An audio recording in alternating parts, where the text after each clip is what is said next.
Salam dan bahagia Ibu dan Bapak Guru. Jumpa lagi di topik dimensi bergotong royong dalam profil pelajar Pancasila. Di video kali ini akan membahas elemen kepedulian, elemen kunci kedua dari dimensi bergotong royong.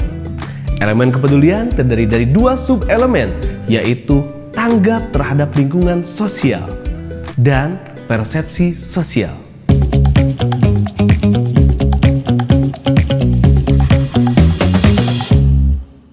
Ibu dan Bapak Guru, selama ini sudah sejauh mana kita mengajak murid-murid tanggap terhadap lingkungan? Mengapresiasi penjaga sekolah misalnya. Dalam konteks dimensi bergotong royong, sub-elemen tanggap terhadap lingkungan berarti tanggap terhadap keadaan di lingkungan dan masyarakat untuk menghasilkan kondisi yang lebih baik. Penguatan elemen ini dimulai dari jenjang PAUD dengan mengenali dan mengapresiasi orang-orang yang ada di rumah dan di sekolah. Pada jenjang SD, murid-murid diharapkan peka dan dapat mengapresiasi lingkungan sosial. Murid-murid juga sudah menjalankan peran sosialnya dan menjaga keselarasan dalam menjalin hubungan dengan orang lain.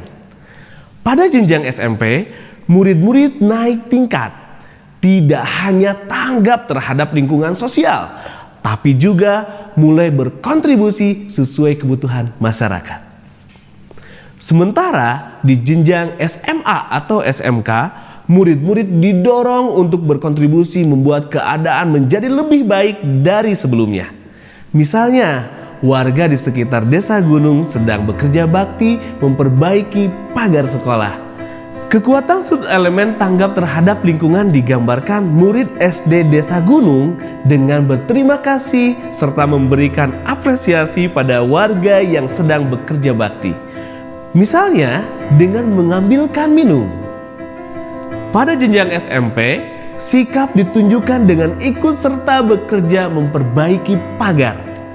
Di jenjang SMA atau SMK, murid diharapkan membuat keadaan menjadi lebih baik. Misalnya, mengusulkan membagi warga ke dalam kelompok kerja yang efisien. Ibu dan Bapak Guru, kita akan masuk pada sub-elemen kedua dalam elemen kepedulian, yaitu persepsi sosial. Dalam konteks dimensi ini, persepsi sosial berarti memahami mengapa orang lain bereaksi dan melakukan tindakan tertentu. Pelajar Indonesia didorong memahami dan menghargai lingkungan sosialnya. Pelajar juga dicita-citakan dapat menghasilkan situasi sosial yang sejalan dengan pemenuhan kebutuhan berbagai pihak. Sub-elemen ini juga berkaitan dan saling menguatkan dengan elemen akhlak kepada manusia pada dimensi beriman, bertakwa kepada Tuhan Yang Maha Esa, dan berakhlak mulia. Juga berkaitan dengan elemen komunikasi dan interaksi antar budaya pada dimensi berkebinekaan global. Pada jenjang PAUD, sub-elemen persepsi sosial dapat dikuatkan dengan mendorong, mengenali berbagai reaksi orang di sekitar. Misalnya, sedih, bahagia, marah, atau ekspresi lainnya. Di akhir jenjang SD, murid diharapkan mampu mengenali berbagai reaksi orang lain, memahami penyebabnya, dan menerapkan pengetahuan tersebut. Di tingkat SMP, murid belajar untuk menggunakan pengetahuan mengenali berbagai reaksi orang lain dan memahami penyebabnya untuk bertindak tepat sehingga mendapat respon yang diharapkan.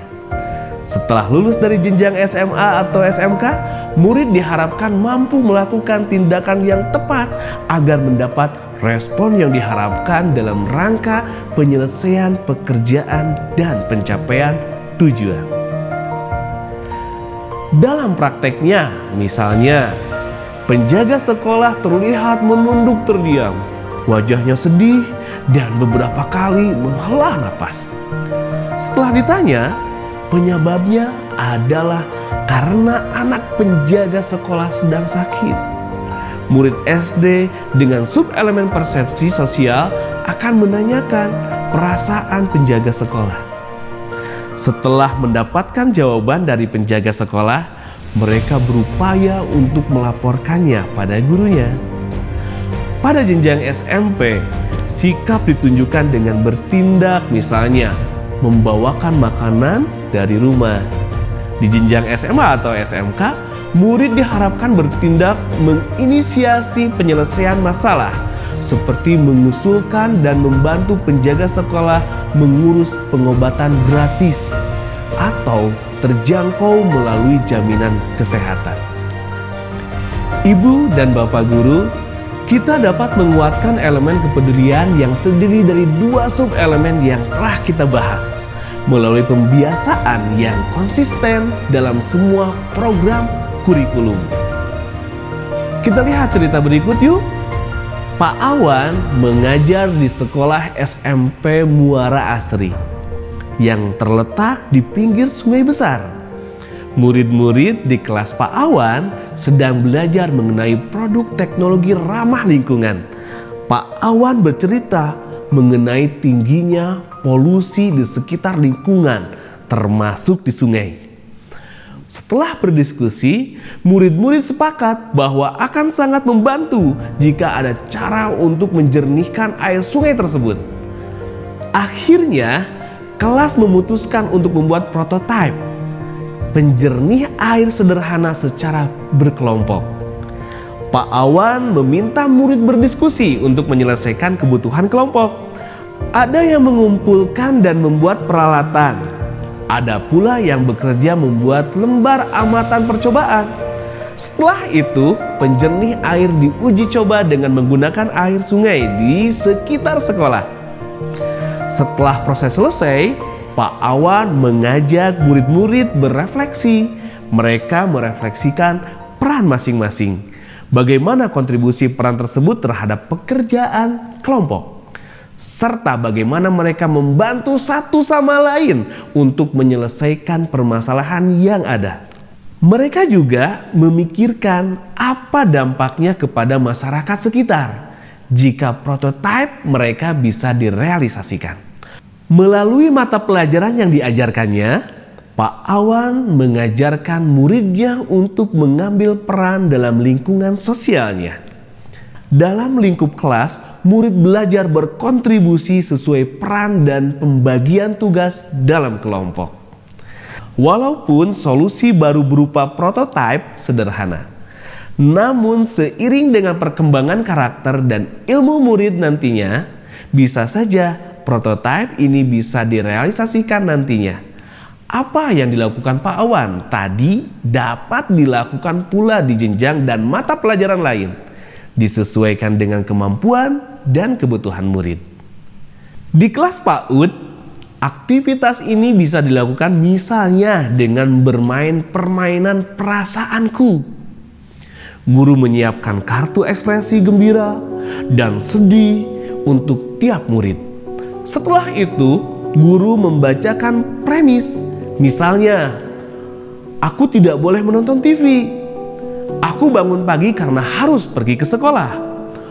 Kemudian, murid diminta memilih kartu yang menggambarkan perasaannya ketika mendengarkan premis tersebut. Validasi perasaan murid, lalu ajak murid berefleksi mengapa ia merasakan perasaan tersebut. Melalui cerita teman-teman sekelasnya, murid PAUD dapat mempelajari beragam perspektif dan alasan yang ada di balik satu perasaan. Dengan menguatkan elemen kepedulian, kita mendorong murid-murid memahami kebutuhan dan kemampuan diri serta lingkungannya. Semangat mendidik sosok profil pelajar Pancasila. Ibu dan Bapak guru hebat. Salam dan bahagia.